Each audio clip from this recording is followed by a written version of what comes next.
Hi guys, it's Mrs. Griffin and I'm going to talk to you today about tools that you need to know for 5th grade science. As I go over this, I want you to pay attention to what the tool looks like, the name of the tool, and what is the tool used for. In science, the word function is fancy for what's the job of this tool? What do we use it for? So let's look at the triple beam balance. Now it's called a triple beam balance because over here you can see 1, 2, 3 beams. This is a tool whose function is to measure mass, and the unit of measure is grams. To use a triple beam balance, you would place the object over here on this pan. There are weights that you move up and down these beams, and then the goal is to snap those weights in place until this looks kind of like a pointer, lines up with the white line, and then it's balanced. So triple beam balance is used for mass. It is not used for weight. This is called a spring scale, and we use a spring scale in science to measure weight. The unit of measure is newtons. Now, the reason this measures weight is it relies on a force called gravity. What you would do is you would take this spring scale and you would hold it like this vertically. There's a hook at the bottom. You attach an object to that, and gravity will pull down. There's a lever up here that slides down. Whatever number it lines up with, that is the weight of your object. The way I remember that spring scales are used for weight is I remember that when I go to the doctor, they say step on the scale. So they never say step on the balance. So the tool that we use to measure weight needs to have the word scale in it. So spring scales measure weight. Thermometers you're pretty familiar with. Their function is to measure temperature. Although we can measure degrees Fahrenheit and degrees Celsius, we only use the metric system in science, so we would only pay attention to the degrees Celsius side. A graduated cylinder gets its name because it's shaped like a cylinder, and all these little dashes along the side are called graduations. Graduated cylinders can be made of glass or plastic, and their function is to measure the volume of liquids. These are pretty accurate. We're going to look at how you use a graduated cylinder because the liquid tends to curve into what's called a meniscus, and you always read the bottom of the curve. Hot plates look like little miniature stoves. They can look like this or like a little burner. They are electrical, so you need to make sure your hands are dry if you use them. They get extremely hot and are used to heat liquids. You would need to take safety precautions if using one. A meter stick is exactly 100 centimeters. The whole numbers that you are seeing are centimeters. The little tiny dashes are smaller intervals. Those are each 1 millimeter or 1/10 of a centimeter. These would allow you to measure distances. Sometimes we use multiple meter sticks, but this would be length, width, or height for something longer than a ruler. This is a compass. This would probably be for an outdoor investigation, and this helps you find your way. It's called a navigation tool, so you don't get lost. A metric ruler is what you're used to. It's 12 inches, but remember, we don't use inches in science, so we would use the other side. Over here, do you see how it says mm? That's telling you that's the metric side. Each tiny little dash is a millimeter.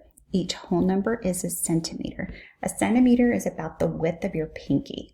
This would be for smaller distances, like maybe the length of your pencil. Now, you may not have thought a camera as being a scientific tool, but one of the things that's important when you're doing an investigation is to collect data. So cameras help us see what actually happened in your investigation. So we call that visual data. Data doesn't have to just be numbers. So if we want to document what actually occurred, take a picture with a camera. A collecting net would also probably be for an outdoor investigation. You could use that to collect insects like dragonflies. A smaller collecting net might also be used in an aquarium to scoop out your fish. Magnets come in different shapes and sizes. This is a horseshoe magnet and this is a bar magnet. They both have north and south poles. This is north and this is south. We're going to do a little unit on magnets. Please remember that not every metal is magnetic, okay? Gold and silver are not, and stay tuned for the specific ones that are. This is a hand lens. People that are not scientists might want to call this a magnifying glass. Magnify means to make something appear larger. We call it a hand lens because this glass portion is a lens and you can hold this tool in your hand. This would be used to see something up close. So maybe you need to see a little bit of detail. Okay, so I've got, for example, this key, and there's some tiny little numbers on here. If I want to be able to see those appear a little bit bigger, maybe I would use this hand lens. This is a beaker. These are usually made of glass. They usually store liquids to be used for later on in the experiment or to be heated. Notice that there are not very many graduations. There aren't very many lines like that graduated cylinder. So this tool is not very useful when it comes to measurement. It's not very accurate. There is a spout right here, which makes it easy to pour.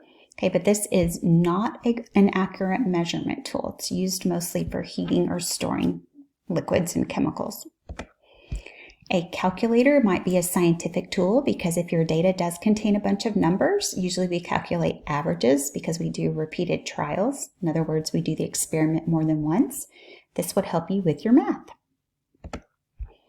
A lab apron is actually considered a safety tool because it helps protect your clothing from chemicals that maybe are corrosive and could eat holes, or chemicals that might stain your clothes. Safety goggles are another safety equipment. They protect your eyes. Now we use them for more than just chemicals. Obviously, we want to make sure the chemicals are out of your eyes. We would also wear goggles if we're heating something because when we heat liquids, we know they can splash. If you're using something that has small particles like sand, you would also use that because if sand were to get in your eyes, it could scratch and damage your eye. These are called insulating gloves. These protect your hands when you're using something hot, so maybe you would wear these if you were heating a liquid on a hot plate, maybe inside a beaker and you need to move the beaker. Think of these kind of like oven mitts. Okay, they cover your hands but do not let the heat pass through. Okay, these are two different styles of terrariums. The first one at the top kind of reminds me of an aquarium because it's just a box, and then the one down below kind of reminds me of like a soda bottle. These can be made of glass or plastic, and they contain plants and or animals. So sometimes you might just see plants, sometimes you might see plants and animals. Terra, T-E-R-R-A, actually means earth or land. So these containers, because they only house or store land animals or land plants and animals, it's called a terrarium. If I took this box and instead I filled it with water and fish, it wouldn't be called a terrarium. It would be called an aquarium because it would be water organisms. So once again, a terrarium, this one or this one, is a container that allows you to put land, plants, or animals. Okay, so an example might be you have this container, you put some rocks, you put a lizard, maybe you put some plants. That's a terrarium. Those don't live in the water. This is a microscope. It is also a magnification tool. There are lenses. There's one here, and then you have these that are called objectives. This allows you to make something really, really tiny. Maybe we would even say microscopic, visible to your eye. The magnification on a microscope is much stronger than a hand lens. And what that means is you're able to see something tinier with a microscope than you would be with your hand lens. A hand lens, remember, I could see the letters easier on my keys, but a microscope, I might even be able to see bacteria. This is a prism, and we use prisms when we study light. It is a tool that refracts white light. What that means is white light, which is the light you're used to, shines through the prism, and it bends and separates into the visible spectrum that we call a rainbow. So this is, when we study light, it refracts light to make a rainbow. A stopwatch is a measurement tool because it measures time. Okay, we could rely on a clock, but clocks obviously are not going to be as precise as the stopwatch. Those are the tools that we use in 5th grade. If you need to go back and review, go back and review. Remember, you are responsible for what do they look like, what are they called, and what are they used for. The fancy word for what is it used for is function. Have a great day.